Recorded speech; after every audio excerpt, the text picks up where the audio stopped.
mendingan kayak daripada lu dikit-dikit lu kayak gedein capital terus tembak langsung satu gitu.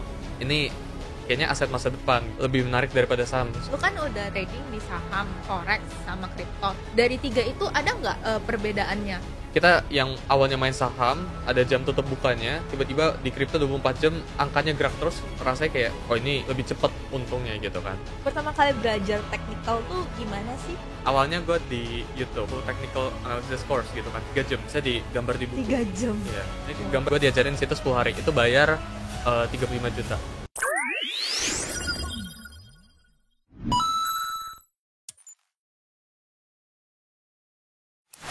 Hai guys, kembali lagi bersama saya Roske Momal di podcast Coin kami.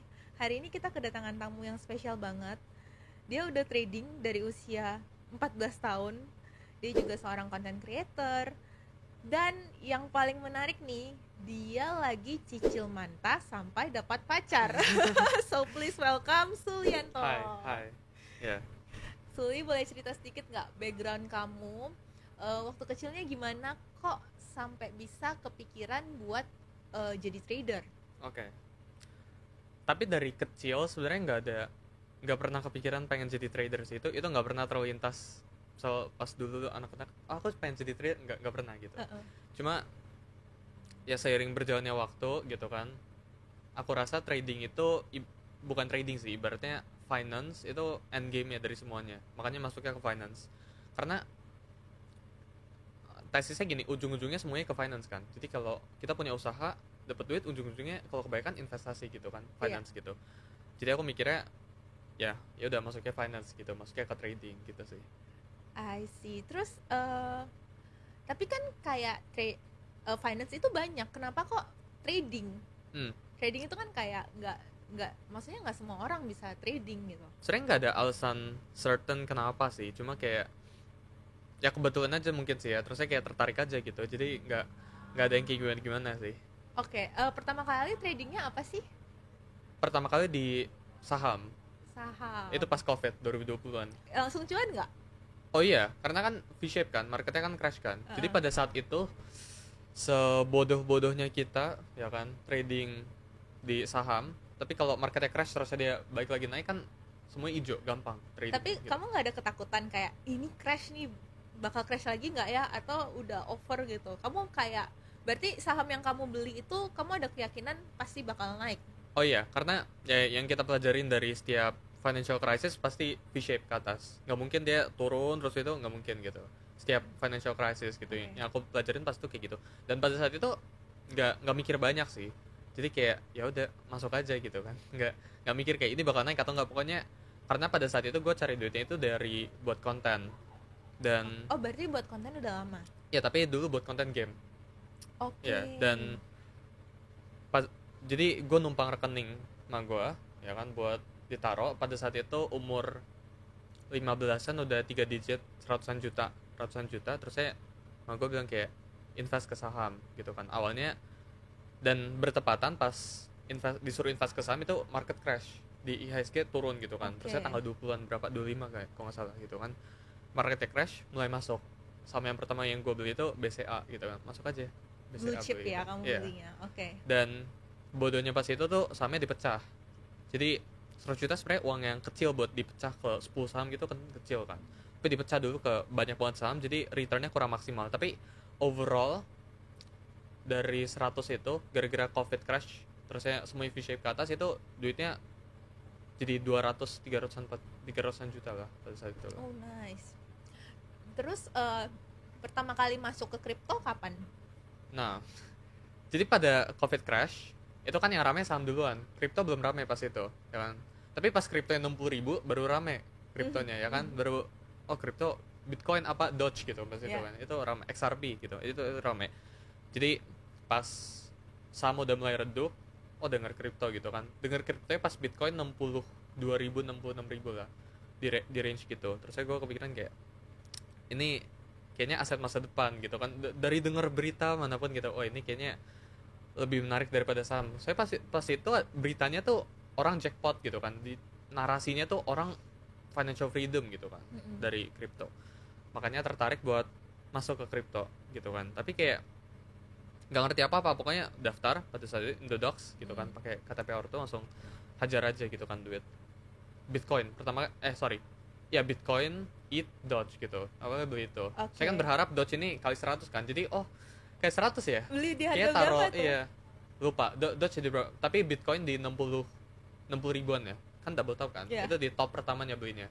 Saya kan naik dikit kan si Bitcoin itu, terus kayak wah aset masa depan, karena pada saat itu pergerakan kripto kan lebih cepat daripada saham kan, jadi pasti kita yang awalnya main saham ada jam tutup bukanya, tiba-tiba di kripto 24 jam angkanya gerak terus, rasanya kayak oh ini lebih cepat untungnya gitu kan, makanya alokasi di sahamnya ini dipindahin ke kripto gitu kan. Dan seiring berjalannya waktu lama-lama jadi all in lah ke kripto lah gitu kan. Gitu kan. Jadi kan top, terus saya kan sempat turun kan, retraceable kan, itu gue masuk kan langsung kayak oke, ini kayak potensi ini dip gitu kan, masuk gitu kan, sahamnya jual masuk kripto gitu, semuanya kayak gitu. Dan ujung-ujungnya top lagi ke atas kan. Pada saat itu narasinya Bitcoin ke 100 ribu sama kayak sekarang kan.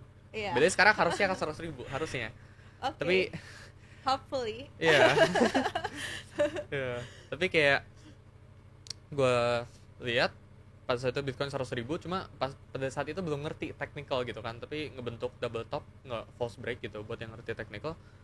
Jadi awalnya sempat untung di 69 pun, 68, 67 pun average masih ada historinya, itu ETH atau apa gitu gue average gitu kan.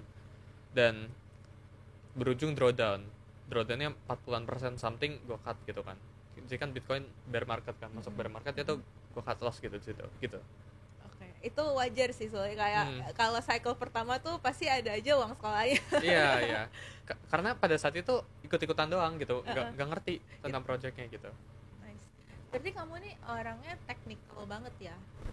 Iya, sekarang technical ya kan, karena gue percaya kalau technical analysis itu, jadi ada berita apapun itu udah tercermin lewat chartnya gitu. Jadi udah, kita nggak perlu liatin berita, nggak perlu apa gitu kan. Kalau pada pelajarin namanya Dow Theory, itu kan salah satunya ada market action, discount, everything gitu kan. Jadi maksudnya kayak gimana, jadi udah price in gitu, semua yang bakalan terjadi di market udah sebenarnya udah digambarin lewat chart, kita tinggal simpulin aja gitu kan. Nah masalahnya kan kesimpulan kita benar atau salah gitu kan, cuma masalah kayak gitu. Pertama kali belajar technical tuh gimana sih? Awalnya awalnya gue di YouTube cari gitu kan full technical analysis course gitu kan, 3 jam gitu kan nonton, terus saya digambar di buku 3 jam? Iya, gambar di buku gitu, trend bullish kayak gini digambar, beneran digambar gitu kan, terus saya candlestick tuh digambar gitu satu-satu gitu, pokoknya sampai tebal banget lah jadinya, kayak gue masih ada bukunya gitu. Dan tapi kalau itu ngerti, disuruh definisiin ini itu apa, ngerti gitu, kayak support, resistance, ngerti, aman, gampang gitu. Cuma kalau disuruh definisiin, saya ditunjukin chart nih, terus kayak coba analisa, nggak bisa gitu, karena apa ya, pas itu kayak sekolah lah, ngafal gitu, ya kan, nggak ngerti apa gitu kan sama technicalnya. Makanya gue bilang ke diri gue butuh orang yang ngajarin ke gue tentang technical one on one langsung gitu kan. Jadi kayak sekarang nih tunjukin chart, ajarin sampai bisa gitu, kayak gitu. Dan ketemu course yang namanya Astronaci dulu. Wah, ini gue kayak BA-nya ya. Tapi kayak gitu. Gue diajarin situ 10 hari. Itu bayar 35 juta CAT gitu kan. Jadi itu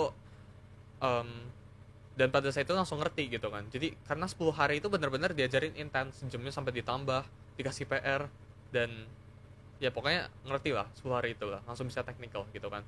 Technicalnya bisa, tapi tradingnya nggak bisa gitu kan. Jadi suruh analisa tuh bisa gampang gitu kan, semua orang juga bisa, semua orang diajarin technical gampang bisa gitu, seminggu 2 minggu langsung bisa pasti gitu kan. Cuma kalau disuruh mencet tombol buy sama sell-nya itu susah semua orang, karena perkara mentalnya kan. Jadi mental sama analisa itu dua hal yang berbeda banget gitu kan. Bisa analisa belum tentu bisa trading kayak gitu kan. Makanya hedge fund itu dipisah, analis sama trader dipisah gitu kan. Kayak misal Berkshire Hathaway punya Warren Buffett gitu, itu di belakangnya pasti ada analisnya gitu kan. Bukan si Warren Buffett sekarang umur berapa, itu bukan dia yang analisa gitu kan. Dia udah gak mungkin analisa lagi sekarang. Dulu mungkin iya pas masih awal buka, sekarang enggak gitu. Dan sejak belajar di Astronaci itu coba-coba trading sendiri gitu kan. Dan awalnya jadi kita disuruh buka demo account 3 bulan, ini 3 bulan harus profit gitu kan. Terusnya buka real account, deposit berapa ya, 100.000 gitu kan, baru masuk real capital. Jadi ada fasenya, tahapnya buat kita trading gitu kan. Gue buka demo account, profit konsekutif 5 kali berturut-turut, itu lagi hoki gitu kan. Dan gue ngerasa oh ini gampang gitu kan, dan ngerasanya kan 3 bulan kan, jadi itu nggak nyampe sebulan, mungkin seminggu 2 minggu tradingnya. Gue liat kayak ini kalau gue terusin sampai 3 bulan tahu-tahu profit, buang waktu nih, 2 bulannya kebuang gitu kan. Udah langsung real account tembak gitu kan, dan beneran profit gitu. Awalnya profit dari pokoknya returnnya dalam seminggu itu 20% lah gitu. Wow. Pada saat itu forex tradingnya, belum ngerti kripto gitu pas itu. Dan overconfidence dong, itu profitnya bisa 20% gara-gara risknya besar banget gitu. Kalau risknya kecil nggak mungkin 20% gitu kan. Sama agresif banget lah, cara tradingnya udah nggak bener lah gitu kan. Dan sejak saat itu tambahin modal gitu kan, tambahin modal, terus saya margin call, tambahin lagi margin call gitu, terus muter-muter singkatnya. Total kena margin call, masih ada akunnya sampai sekarang ya. Gue simpen semua screenshotnya 11 kali. Sebelum mulai profitable, sebelum berbalik arah 11 kali gitu. Kayak gitu. Nice, uang sekolahnya lumayan ya berarti ya. Oh iya ya. Jadi pada saat itu kan income-nya dari buat konten harusnya disuntikin ke Bitcoin. Ya kan gue emang average Bitcoin di mulai averaging di 18.000. 22 mulai all in gitu kan. 22 26 itu udah mulai masuk gitu. Harusnya di average ke sana.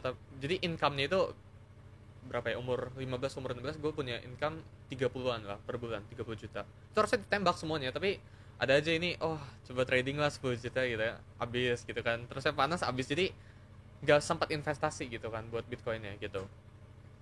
Dan jadi ya harusnya bisa invest ke Bitcoin gitu kan, malah gue coba-coba trading kena margin call abis gitu kan, kayak gitu tentang jadi, trading. Mendingan kayak daripada lu dikit-dikit, lu kayak gedein capital terus tembak langsung satu gitu. Iya kayak gitu. Oke. Lu kan udah trading di saham, forex, sama kripto. Dari 3 itu ada nggak perbedaannya? Kayak dari segi trading atau kayak dari news dan lain-lain, itu kayak 3 itu beda, ada perbedaan? Ada pasti, tapi pokoknya yang paling enak itu forex lah. Kenapa? Karena gini, ini opini pribadi ya, yang lain bisa berubah. Maksudnya yang lain terserah gitu. Kalau di saham itu ada jam tutup bukanya, terus kalau dilihat dari candlesticknya bar gitu, kayak pecah-pecah, lompat-lompat, ada gapnya gitu. Itu nggak enak banget ngeliatin chartnya, nggak, gue nggak suka gitu. Terus saya di kripto oke, cuma ada cycle-nya gitu kan. Jadi bentar ada apa ya, bull market, terusnya bear market, bull market lagi, bear market. Jadi nggak enak gitu. Ada kita nggak bisa tenang gitu kan, harus mikir terus, putar otak terus gitu kan. Kalau forex nggak ada cycle-nya. Mentok-mentok cycle itu pakai seasonality namanya. Itu per bulan trend or non trending, cuma itu gitu. Sisanya ya nggak ada gitu. Nggak ada tahun ini gold naik, tahun depan turun, nggak ada kayak gitu. Nggak ada tahun ini pound yen turun, tahun depan naik, nggak pernah ada siklusnya gitu. Terus kalau kamu trading, ada nggak resep rahasia ala Suli yang bisa di-sharing ke teman-teman? Apa ya? Rahasia itu nggak ada rahasia, maksudnya ngerti gak sih? Jadi kayak sebenarnya yang orang cari kan holy grail kan, kayak sesuatu yang bisa work buat mereka gitu. Dikasih tahu 1-2 kalimat langsung bisa trading gitu kan. Sebenarnya itu nggak ada sih, ya kan? Itu sesuatu yang ya kayak misal lu jadi dokter gitu, itu sesuatu yang harus dibuild gitu kan, skillnya gitu. Teknikalnya gampang, cuma kan masalah mentalnya, masalah psikologinya itu sesuatu yang butuh waktu, makan waktu gitu buat nge-build gitu. Kalau ini indikator favorit kamu apa kalau trading? Sekarang full price action sih, ngeliatin candle sih. Jadi kita nggak pakai gituan. Oke. Karena indikator itu nggak bisa di backtest ke belakang gitu. Karena ya apa ya, ada aturan-aturannya lah. Kalau indikator tuh susah lah buat kita tes ke belakang gitu. Oke. Gitu. Ini yang pasti teman-teman juga tahu, kan kamu lagi nyicil manta sampai dapat pacar. Itu kok bisa bikin nyicil manta sampai dapat pacar? Sebenarnya gue bilang ke yang lain, ke apa ya, podcast sebelumnya iseng gitu kan. Cuma sebenarnya pada saat itu pokoknya kayak gue lagi galau lah pada saat itu lah. Terus saya kayak mikir kan, apa ya, galau tuh lampiasinnya kan ke sesuatu gitu kan. Oke, Kayak lagi kita galau. harus, ya Oke. beneran itu ada gitu kan. Terus saya kayak gue bilang kayak, ya udah gue harus buat konten apa sampai dapet pacar gitu kan. Terus saya kayak apa gitu kan. Variabelnya apa, kita harus lakuin apa gitu. Pada saat itu Manta trafficnya malah lagi tinggi. Kalau lu Google Trend search Manta tinggi banget trafficnya. Gue kayak, kalau cicil Manta, terus sambil discuss kan sama temen kan, cicil Manta sampai dapet pacar gimana. Awalnya mau cicil Bitcoin gitu kan, cuma cicil Bitcoin awalnya pemikiran. Tapi kayak cicil Bitcoin gak ada yang menarik dari ini. Apa ini apa ya, orang bosan nonton ini ya gitu. Cicil Bitcoin bisa aja, dan udah ada yang ngelakuin, banyak yang ngelakuin. Kalau cicil koin lain, meme coin, oke gitu. Kepikiran, ujung-ujungnya kepikirannya Manta. Terus saya harus ditambahin cicil Manta sampai apa gitu kan. Harus ada apanya di belakangnya gitu kan. Sampai ngapain gitu. Kita kepikiran kan. Dan gue bilang ya, sampai dapat pacar aja gitu kan. Cicil Manta sampai dapat pacar, dapat gitu. Ini di hari dapat pacarnya hari ke berapa? Oh enggak dapat. Ini hari ke 100-an berapa gitu. Udah 1 juta per hari gitu. Iya. Tapi kan kalau misalnya lu sampai berani nyicil Manta tiap hari 1 juta ya, itu kan berarti lu ada conviction kalau Manta ini bisa bikin lu profit. Apa lu nggak takut kayak we never know, altcoin kan bisa aja kayak revolvernya cabut terus rug pull, ya turun-turun aja terus. Kok lu yakin kayak, oh ini kayaknya bisa nih?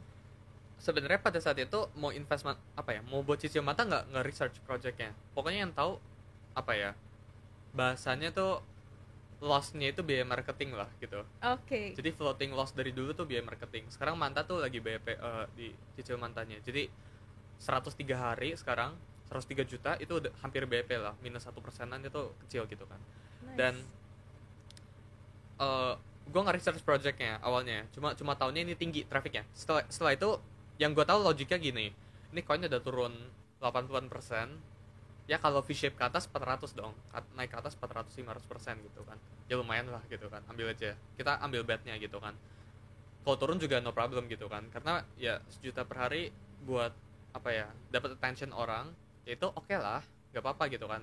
Sekali buat cicil Mata bisa 70.000, 100.000, oke lah gitu kan, orang jadi kenal gue siapa gitu, oke gitu, nggak apa-apa gitu, no problem gitu.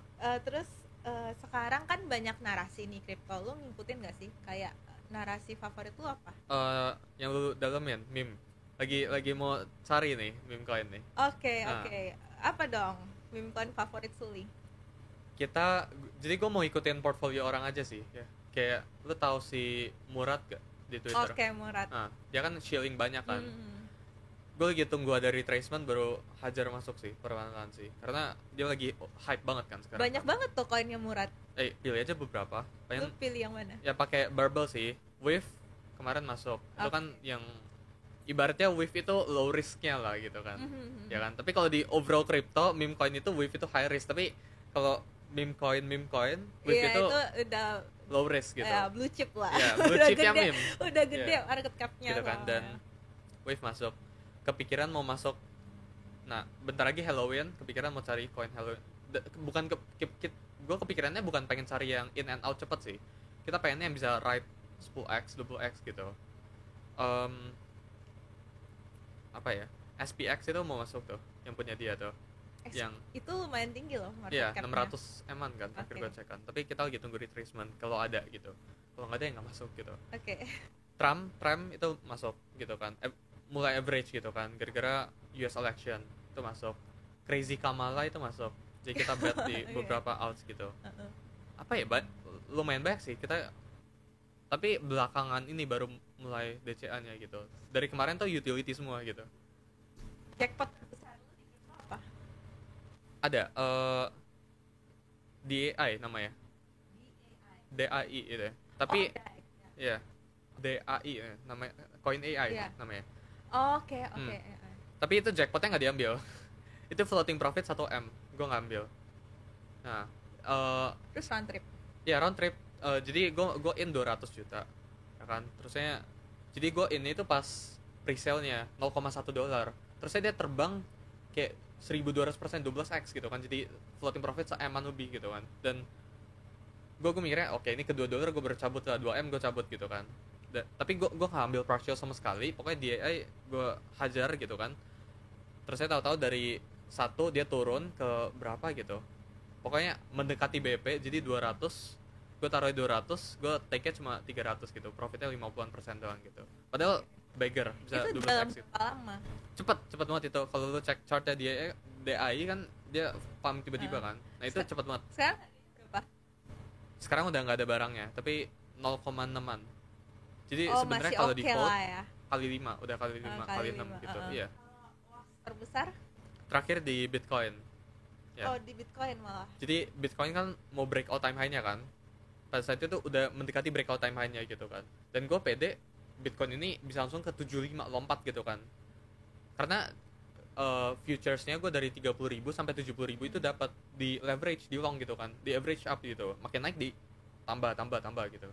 Jadi gue overconfident pada saat itu dan masuk di 60-an something. Itu masuknya sizingnya besar banget, lebih besar dari sebelumnya, karena kan ini profitnya ibaratnya digulung buat ini gitu kan, tapi tetap kalau loss ya ini tetap profit gitu kan sebelah sini.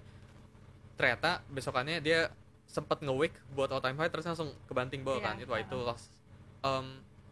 Realized gainnya itu 200-an itu realize-nya, unrealized-nya lebih jauh dari itu lah gitu. Oh, ini lu tutup hold atau cut loss? Itu stop loss, pasang stop loss. Oh, pas stop Ya loss. jadi sekali kena cut 200, wah itu besokannya kan sekolah kan, jadi kayak males gitu kan.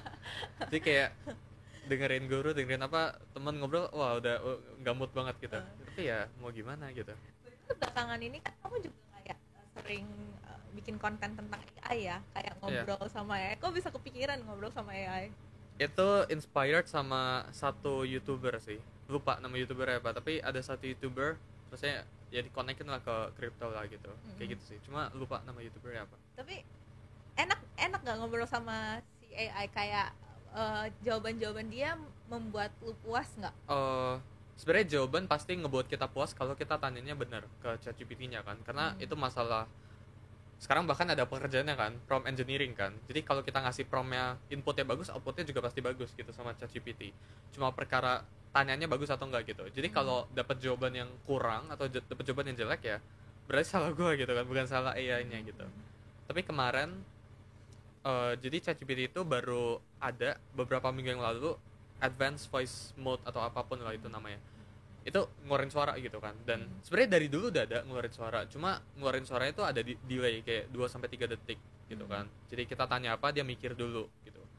Tapi yang ini tuh langsung gitu kan, kita tanya langsung dia jawab gitu, nggak pakai delayan. Itu gue ngobrol jam 2 subuh pagi-pagi sampai jam 6, itu jadi 4 jam beneran. Meski ya keputus-putus ya, cuma gue ngobrol 4 jam. Gue minta dia ajarin gue. Ada temen Iya. ngobrol Jadi kayak gue karena kan so far jadi gini, di WhatsApp gue ada note kan, jadi kayak gue catat apapun dari situ lah. Diary juga ada di situ, gue sering catat kayak misal kesel ya gue catat aja di WhatsApp gitu kan ke diri gue sendiri. Itu kan bisa diekspor kan, gue kasih ke ChatGPT, gue minta pelajarin tentang gue gitu kan. Terus saya kadang-kadang di TikTok bisa diekspor ya kan, data kita itu gue ekspor, gue kirim ke ChatGPT, pelajarin behavior gue gitu. Jadi ChatGPT ngerti banget tentang gue gitu. Sekarang gue udah punya ChatGPT itu, kita bisa bikin custom bot sendiri, MyGPT itu di ChatGPT-nya. Okay. Nah itu gue bikin, terusnya ngobrol lah sama dia lah. Terus kayak 4 jam bener-bener. Jadi kayak sekarang decision making yang berat bisa dibuat sama dia, karena pola pikirnya ChatGPT udah bisa kayak gue gitu, kayak gitu. Oh wow. Cuma ya kan harus diupdate terus kan, setiap hari kan kita kejadian sesuatu, ada event apa itu harus diupdate terus, itu ribet sih gitu. Tapi sekarang gue lagi pakai AI buat utilize-nya sampai tahap itu, lagi cobanya sampai kayak gitu. Teman curhat juga ya jadinya. Iya, bisa. Tips untuk trader newbie nih yang baru mau belajar trading. Advice gue bakalan kontroversial, maksudnya bakalan bertolak belakang sih sama orang lain sih. Kayak misal orang lain tuh bilangnya mungkin ada beberapa, dan itu nggak salah ya, mereka nggak salah, ini cuma gara-gara view gue aja gitu. Ada yang bilang, oh trading baik belajar gitu kan, technical belajarin terus. Menurut gue trading jangan baik belajar, satu approach aja. Ini gue sering bilang sih, satu approach aja, dan pokoknya itu terus, sistem itu terus. Jadi nggak perlu tahu banyak, yang penting tahu satu gitu kan. T-shape skill tau kan, jadi kayak jagonya di satu aja, yang lain tuh nggak usah jago-jago banget gitu, yang penting fokus ya. Iya, fokus sama satu aja gitu. Trading gitu, itu sih, itu salah satu yang sebenarnya dulu gue perlu dengar gitu kan. Sama satu lagi, develop skill, the money will follow. Itu gue dulu juga harusnya gue denger itu gitu kan, dan percaya itu. Cuma dulu gue nggak pernah dibilang udah lu develop skillnya, uangnya nanti bakalan ikut kayak gimana pun caranya. Pokoknya misal dulu 100 juta, lu lost trading sisa 30 juta misalnya kayak gitu kan, mau balik BP kan butuh ratusan persen kan ke atas kan, by percentage gitu kan. Meski terlihatnya impossible buat balik ke atas, tapi kalau pokoknya kalau skillnya udah jadi, tiba-tiba duitnya bisa balik aja gitu. Kayak gimana pun caranya balik aja gitu. Ya, kayak gitu sih. Sekarang kan lu sebentar lagi harusnya masuk di tahap kuliah ya. Iya. Terus lu udah ngasilin bahkan duitnya itu lebih tinggi daripada UMR. Oh iya, iya pasti. Dan biasanya nih kata orang-orang kalau lu udah megang duit mau mulai sekolah lagi tuh udah deh mending cari duit aja. Iya. Ada kepikiran gitu nggak? Sebenarnya sejak SMA kelas 10 udah kayak gitu, udah kayak udah malas dengerin guru ya, kayak itu gaji gue lebih baik dari lu, gue ngapain dengerin lu gitu kan. Sebenarnya dari dulu kayak gitu. Karena di kelas 10 pun itu udah berapa ya, pokoknya udah tinggi banget lah menurut gue, itu udah berkali-kali di atas dari UMR gitu kan. Apalagi sekarang ya gue nggak pernah open sih gaji gue berapa, pendapatan gue nggak pernah gue buka ke siapapun kan. Tapi betul yang tadi yang kuliah itu, makanya sekarang lagi gap year kan, jadi kayak lagi mutusin. Karena dipikirin kayak ini lagi-lagi ini argumen banyak orang ya, tapi gue dengernya dari, lu tahu Andrew Tate gak? Nah, gue dengernya dari dia. Kalau misalnya kita pengen belajar bisnis misal, ya belajar bisnis sama orang yang punya bisnis gitu kan. Kita misal pengen belajar apapun lah gitu kan, belajar sama orang yang udah bisa gitu kan, bukan yang cuma dari textbook kayak gitu kan. Nah sedangkan kan kuliah mostly ya kan, sebagian besar kan kayak gitu kan. Jadi gue mikirnya awalnya mau ngambil IT misalkan. IT gue belajar sama siapa, nggak tahu orangnya siapa gitu kan. Terusnya apa yang dia udah achieve gitu kan. Karena kalau kita belajar sama dia, otomatis itu ngerefleksiin apa yang bakalan kita pelajarin dong, apa yang dia bakalan achieve, apa yang dia udah achieve kita bakalan most likely achieve juga gitu kan. Sama kayak misal trading ya, gue harus belajarnya sama orang yang bisa trading gitu kan, nggak bisa sama buku, sama YouTube, sama orang yang nggak ada proven track record kan. Nah argumen gue kayak gitu ke kuliah, makanya gue bilang ke orang tua gue udah gap year dulu gitu kan, jadi setahun dulu. Mentok-mentok kalau kuliah gue udah pernah kepikiran sih harus ngerti hukum sih, jadi mungkin law firm gitu, harus ke arah sana gitu. Jauh ya dari yang sekarang dikerjain. Iya. Tapi kan kedepannya kalau mau besar kan harus ngerti kan tentang hukum kan gitu. Saya kemarin lumayan in trouble sih, banyak banget yang kasus-kasus yang gak dipublish keluar, gue kayak ternyata ada hukum ini gitu. Gitu. Oke. Sekarang kita main mini game ya. Waduh, oke. Oke. Kamu aku sebutin 2, kamu jawab. Oke. Saham atau kripto? Kripto. Ethereum atau Solana? Solana. AI coin atau meme coin? Dua-duanya ada sih, tapi meme coin. Wave atau PP? Wave. Giga, lu tau Giga kan? Tahu. Oke. Giga atau SPX? SPX lah. SPX. Oke. Kamu mau nanya lagi. Biasanya kamu kayak dapat ide-ide konten dari mana sih? Aduh, apa ya? Kalau mau bilang ChatGPT nggak juga sih, AI nggak juga yang generate konten sih. Kepikiran aja sih. Gue pernah kepikiran kayak gini. Ini caranya MrBeast, tau ya? MrBeast di YouTube yang salah satu populer. Dia pernah ngajarin cari ide tuh kayak gini. Lu buka dictionary, lu ambil random kata, lu tunjuk gitu, tutup mata. Terus misal katanya muncul, atau random banget sih. Ya, misal kayak muncul rumput gitu kan, grass. Oh, ada coin grass di crypto gitu. Misal kayak gitu, misal ya. Ini nggak diinin sama grass. Terus saya misal buka lagi, tutup muka, misal tutup mata, buka kayak buku gitu kan, review buku, misal kayak gitu sih biasanya sih. Tapi gue bukan expert yang bisa buat konten kayak gimana, cuma ya cara dapet ide gue kayak gitu ya. Selain trading nih, lu bisa dapat profit apa lagi dari kripto? Misalnya nih bear market, tapi lu di luar saham sama forex ya, di kripto menurut lu bisa cari cuan di mana lagi? Di hedge dong posisinya dong. Jadi bisa di hedge gitu kan, bisa main option 2 arah gitu kan. Banyak sih cara di arbitrage posisi kita land.